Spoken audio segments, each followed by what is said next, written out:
Hello everyone, welcome to today's weekly analysis of the Nifty 50 and Nifty Bank. I have also selected few stocks for tomorrow which I will discuss over here. पहले हम लोग Nifty bank में चले जाते हैं right. तो मैंने previous week आप लोगों को बताया था कि निफ्टी बैंक जो है वो वोलेटाइल रहेगा काफ़ी ज़्यादा और आपको unusual gap ups and gap downs दिखेंगे राइट। तो आपको दिख रहा होगा जो निफ्टी बैंक है ये ऑलमोस्ट सेम ही बिहेव करा। हम लोगों को ऑलमोस्ट 3 दिन से यहाँ पे unusual gap up gap down दिख रहे हैं राइट। यहाँ भी एक गैप क्रिएट हुआ, फिर यहाँ भी एक गैप अप क्रिएट हुआ, गैप अप के पास सेलिंग आया, फिर अगेन गैप डाउन क्रिएट हुआ, फिर एक गैप अप। मतलब जैसे मैंने बोला था the market will show a lot of gap ups and gap down और मार्केट में कुछ खास मूवमेंट नहीं होगा। Mostly the market will be sideways to bearish right. तो मार्केट उसी तरह बिहेव किया। निफ्टी के बारे में भी मेरा सिमिलर व्यू था एंड निफ्टी भी कुछ सिमिलर उसी टाइप के बिहेव करा। निफ्टी भी ऑलमोस्ट साइडवेज टू वॉलेटाइल रहा राइट। आपको दिख रहा होगा gap up gap up gap up, फिर अचानक से यहाँ पे एक गैप अप के बाद फिर से अचानक से गैप डाउन हुआ, फिर एक गैप अप, फिर एक गैप अप। मतलब जब भी मार्केट में गैप अप्स और गैप डाउन्स क्रिएट होते हैं इसका मतलब क्या होता है, वॉलेटिलिटी इंक्रीज हो जाती है। तो प्रीवियस एनालिसिस वीडियो आपने अगर आपने देखा होगा जो मैंने शेयर करा था about Nifty 50 and Nifty bank, उसमें मैंने इस पर्टिकुलर मूव के बारे में डिस्कस करा था। एग्जैक्टली निफ्टी 50 और निफ्टी बैंक सेम वे में इन दोनों ने बिहेव करा राइट। तो अब हमारा नेक्स्ट वीक का प्लान क्या होना चाहिए, आइए हम लोग उसको समझते हैं। तो पहले निफ्टी बैंक से हम लोग स्टार्ट करते हैं और टॉप बॉटम एनालिसिस करेंगे। तो फर्स्ट हम लोग वीकली टाइम फ्रेम पे स्विच करते हैं राइट। तो वीकली टाइम फ्रेम में आपको दिख रहा होगा ये एक सपोर्ट जोन के आसपास है राइट। एक सपोर्ट जोन है निफ्टी बैंक में और इसी के आसपास से यहाँ पे हम लोगों को एक रिवर्सल काइंड ऑफ स्ट्रक्चर दिख रहा है राइट। अभी इस ग्रीन कैंडल को देख के हम लोग ये नहीं समझेंगे कि यहाँ से रिवर्सल होगा, अभी ऐसा दिख रहा है राइट। अब हम लोग थोड़ा डेली टाइम फ्रेम पे स्विच करते हैं, उसके बाद हम लोग देखते हैं कि वहाँ पे क्या हो रहा है। तो डेली टाइम में आपको दिख रहा होगा डेली टाइम फ्रेम में कि 3 दिनों से यहाँ पे एक डोजी का फॉर्मेशन हो रहा है राइट। ये डोजी डोजी डोजी और डोजी का फॉर्मेशन कहाँ हो रहा है वो आप देखो। ये जो रेजिस्टेंस जोन है this is a particular resistance zone. Basically Nifty bank में भी दो हमारे करंट रेजिस्टेंस है राइट। एक जो पहला हमारा 43,300 का लेवल है, ये एक रेजिस्टेंस जोन की तरह काम कर सकता है। और दूसरा जो हमारा रेजिस्टेंस जोन होगा राइट वो ऑलमोस्ट 43,600 के आसपास रेजिस्टेंस है। मतलब दो रेजिस्टेंस है, 43,300 एंड 43,600 राइट। अब हम लोग थोड़ा higher time frame sorry smaller time frame में स्विच करते हैं लाइक 1 आवर। तो अगर आप 1 आवर टाइम फ्रेम में देखोगे तो ये जो एक रेजिस्टेंस बना हुआ है यहाँ पे, एक मिनट में इसको डिलीट कर देता आप लोग के लिए आसान हो जाएगा ये राइट। 1 आवर टाइम फ्रेम पे क्या हो रहा है कि यहाँ पे एक रेजिस्टेंस का फॉर्मेशन है राइट। आपको दिख रहा होगा एक रेजिस्टेंस है और ये रेजिस्टेंस के आसपास ऑलमोस्ट दूसरी बार आया। पहली बार आया सेलिंग दिखा, दूसरी बार भी हम लोगों को सेलिंग दिख रहा है।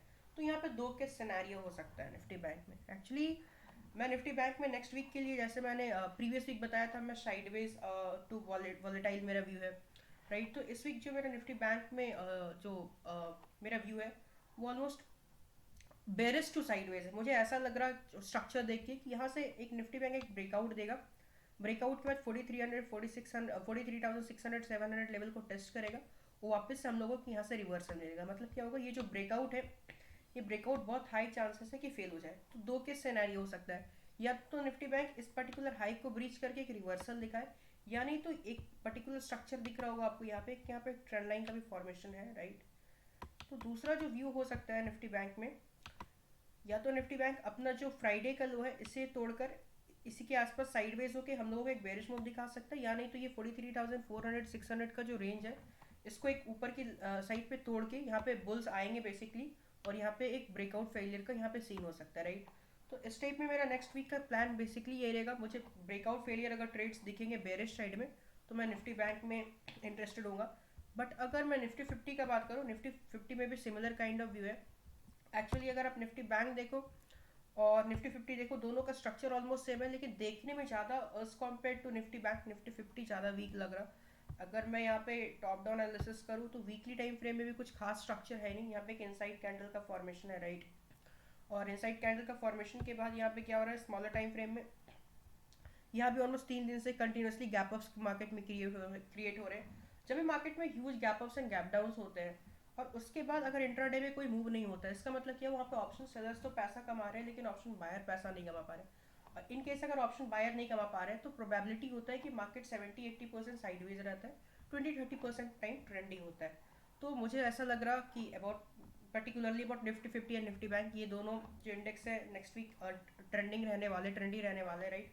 हमें वन वे मूव देखने को मिल सकता है। और मैं ज़्यादा थोड़ा बेरिश साइड प्लान करूँगा, मैं ब्रेकआउट फेलियर ट्रेड्स प्लान करूँगा, क्योंकि मुझे लग रहा है कि निफ्टी 50 और निफ्टी बैंक में एक ट्रैप सिनेरियो क्रिएट हो सकता है, जहाँ रिटेलर्स को एक हायर लेवल पे ट्रैप कर देंगे बड़े प्लेयर्स, उसके बाद वहाँ से हम लोग को एक सेलिंग देखने को मिलेगा, राइट। तो निफ्टी 50 में अगर मैं स्मॉलर टाइम फ्रेम पे स्विच करूँ लाइक 30 मिनट, तो यहाँ भी सिमिलर काइंड ऑफ स्ट्रक्चर ही है, बल्कि मुझे यहाँ पे एक ब्रेकआउट भी दिख रहा है, राइट। ये एक रेजिस्टेंस है, इसका ब्रेकआउट ऑलरेडी आ चुका है, लेकिन एक नियर बाय रेजिस्टेंस भी आपको दिख रहा होगा, जो कि ये पर्टिकुलर रेजिस्टेंस है, राइट। तो ये एक काइंड ऑफ वैलिड रेजिस्टेंस हो सकता है, क्यों, क्योंकि इस पर्टिकुलर पॉइंट से हम लोगों को एक इनिशियल शार्प सेलिंग देखने को मिला है। तो इस पर्टिकुलर रेजिस्टेंस से ज़्यादा इंपॉर्टेंट मुझे ये रेजिस्टेंस लग रहा है, which is the level of almost 19,350 के आसपास। तो अगर निफ्टी 50 19,350 का लेवल अगर ब्रेक करता है कुछ इस तरह करके, राइट, और ब्रेक करके हम लोग को एक ब्रेकआउट दिखाता है, उसके बाद अगर कोई रिवर्सल का स्ट्रक्चर बनाता है, तो I would be much interested in shorting the Nifty 50, okay. या पुट बाय कर सकता है, या आप वहाँ पे कॉल शॉर्ट कर सकते हैं। तो बेसिकली निफ्टी 50 और निफ्टी बैंक में मेरा ब्रेकआउट फेलियर का ट्रेड्स रहेगा नेक्स्ट वीक के लिए। मैं पर्टिकुलरली साइडवेज टू बेरिश हूँ, और इनफैक्ट मैं ये भी एक्सपेक्ट कर रहा कि ये वीक जैसे वॉलेटाइल रहा है, तो नेक्स्ट वीक में भी हम लोगों को एक स्ट्रॉन्ग मूव देखने को मिल सकता है। मैं बुलिश साइड ज़्यादा बायस नहीं हूँ, मैं बेरिश साइड की तरफ ज़्यादा बायस हूँ। इन केस अगर मुझे लगेगा कि there is something kind of change in the view in the market, या मार्केट का स्ट्रक्चर कुछ चेंज होगा, तो I will do update in the Telegram channel, तो प्लीज़ आप लोग वहाँ पे जुड़ जाना, राइट। तो this is basically the logic behind Nifty 50 and Nifty bank, where I am expecting a breakout failure, जहाँ पे मैं देखूंगा ऐसा सिनेरियो जहाँ पे रिटेलर्स ट्रैप हो और वहाँ से बड़े प्लेयर्स मार्केट में एंटर करना चालू करें, राइट। तो कल के लिए मैंने कुछ स्टॉक सेलेक्ट करे, तो आइए उसको देख लेते हैं। तो मेरी फर्स्ट स्टॉक है हिंदुस्तान यूनिलीवर। हिंदुस्तान यूनिलीवर में आपको दिख रहा होगा यहाँ पे एक रेंज था, एक टाइट रेंज था, इस रेंज के बाहर निकला हिंदुस्तान यूनिलीवर। तो इसके इस पर्टिकुलर कैंडल के हाई के ऊपर अगर HUL निकलता है, तो हम लोग इसमें एक बुलिश ट्रेड प्लान कर सकते हैं। जो दूसरा स्टॉक है वो JSW स्टील है। इसमें भी हम लोगों को एक ब्रेकडाउन देखने मिला, लेकिन इस लेवल के नीचे सस्टेन नहीं कर पाया, वो वापस से यहाँ पे एक बुलिश क्लोजिंग हुआ है। तो JSW स्टील अगर इस पर्टिकुलर कैंडल के हाई के ऊपर निकलता है, तो JSW स्टील में भी हम लोग एक बुलिश ट्रेड प्लान कर सकते हैं। Another stock is Infosys. In Infosys again we are seeing that this is a particular kind of support zone over here, right? And near the support zone we are seeing an accumulation, and after an accumulation we are seeing a final breakout. So if the high of this particular candle is taken out tomorrow, this particular green candle, then we can plan to take bullish trade on Infosys. Another stock is TechM. Mostly all the IT sectors are showing some kind of reversal signals, uh, which is a good sign for the IT index. So again, what we are seeing in TechM, this is a kind of demand zone over TechM, and we are seeing the first prior higher high kind of formation. Okay, this is a kind of formation which is in making. Still, the high of this particular range is not breached. So if the high of this particular green candle, if it is breached tomorrow, and if TechM tries to trade about the level of 1140, then we can plan to take bullish trade on TechM as well. Another stock is Century Textile. In Century Textile, what we are seeing after an impulsive move, we are seeing some kind of correction, and there is a formation of a bearish candle over here, which also looks like a bearish engulfing. So if the low of this particular red candle is being breached tomorrow, we can plan to take shorting trades over Century Textile. Another stock is Godrej Properties. तो Godrej Properties में मैं bearish plan कर रहा हूँ, क्यों plan कर रहा हूँ, कंटिन्यूसली यहाँ पे 6 दिनों से हम लोगों को एक मार्केट में स्ट्रॉन्ग मूव दिख रहा है, राइट। तो यहाँ पे बहुत ज़्यादा हाई प्रोबेबिलिटी है जो बड़े प्लेयर्स मार्केट में एंटर कर रहे होंगे, वो लोग मार्केट में यहाँ पे प्रॉफिट बुक कर सकते हैं। तो राइट, अगर कल के दिन गोदरेज प्रॉपर्टी ऊपर के लेवल पे यहाँ पे कोई एक बेरिश स्ट्रक्चर बनाता है, या तो हाई ब्रेक करने के बाद या इसी के आसपास कोई बेरिश स्ट्रक्चर बनाता है, और उस स्ट्रक्चर का फाइनल एक ब्रेकडाउन आता है, तो उस ब्रेकडाउन पे आप वहाँ पे एंट्री बना सकते हो शॉर्टिंग साइड के लिए। तो गोदरेज प्रॉपर्टी में आप लॉन्ग अनवाइंडिंग के ट्रेड्स प्लान कर सकते हो। Another stock is Oberoi realty. इसमें भी सेम स्ट्रक्चर है as per the Godrej properties, और लॉजिक भी सेम है। गोदरेज प्रॉपर्टीज में इनफैक्ट आप देख रहे होगे तो 7 दिनों से एक स्ट्रॉन्ग अप मूव दिख रहा है, राइट। ये एक ब्रेकआउट जोन है, राइट।